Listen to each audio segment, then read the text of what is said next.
from Faith Forward Media, this is Healthcare Musings. I'm Dr. Hashem Hasabala. Hey everybody, welcome to Healthcare Musings. Happy to have you with me. So July 1st is when the medical field welcomes its new residents. So those who just graduated medical school and are officially physicians start their residency on July 1st. And those residents who now matched and are now training to become specialists start their fellowship on July 1st. And I still remember my first day of residency. I was so excited of graduating medical school only because then I no longer felt like a fraud when I called myself Dr. Hasabala. When I was when I was a med student, I would, in order to get things done, I'd have to lie and say, I'm Dr. Hasabala. I'm looking for the lab results, or I'm Dr. Hasabala. Can you tell me what the X-ray shows? If I said this is medical student Hasabala, they would hang up in my face. It was hilarious. So I no longer felt like a fraud when I called myself Dr. Hasabala. At the same time, they put me in the coronary care unit, the CCU, on my first day of residency. They didn't have a place for me, and they said, "Oh, we need an intern in the CCU." And I took call first day. And what made it real was when I looked at the board and they erased the last intern's name. That doctor has now become a second year, and they put my name after 5 patients. I became responsible. I was their intern, and I just saw Hasabala, Hasabala, Hasabala, Hasabala, Hasabala 5 times down the board, and I'm like, okay, this is real, right? Now I'm responsible for other human beings, and that I'll never forget that. And that was a very long time ago. Um, July 1st, actually, when was that? 1999. So that was 26 years ago. This past July 1st, when I became an intern.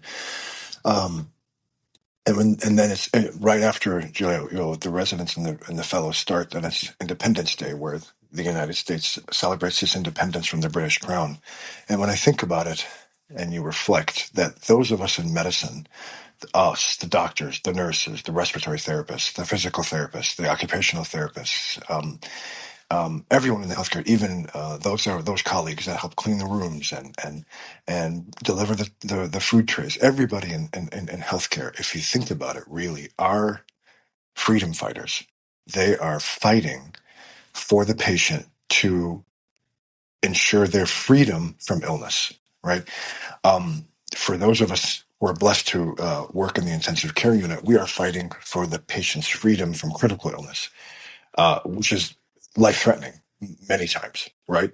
And so what we're doing every single day is fighting for the independence of our patients from illness, whether it's chronic illness, and sometimes you can never be fully independent from chronic illness.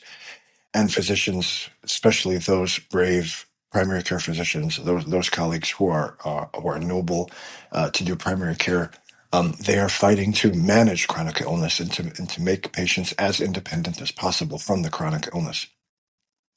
For those of us in the intensive care unit, many times we are able to liberate them from critical illness, right? And so someone who comes in with septic shock or DKA or respiratory failure or acute MI or cardiogenic shock or whatever the case may be, we're fighting to get them free from critical illness, right? So really those of us, and so when I thought about it, thought about starting as a doctor on July 1st and then the nation celebrating its independence from the British Crown on July 4th, right? All those of us in medicine really are freedom fighters, and we're fighting for the freedom of our patients from illness and disease. And I just, there's not a day that goes by that I'm not grateful that I was blessed to be put into this field. I didn't want to be anything else in my entire life. And I'm just so grateful every single day that I am able to be a freedom fighter for complete strangers that come into my ICU and are looking to me to help them become free of critical illness. And I just couldn't be more privileged and more blessed. And it's just it's a great thing to think about on this July 4th holiday weekend. Thanks so much, guys, for your time and attention. And until next time, Dr. Hassan Hasabala signing off on Healthcare Musings. Thank you for listening. Sign up at healthcaremusings.com to get every episode delivered directly to your email. And please don't forget to leave a 5-star review. Thank you so much.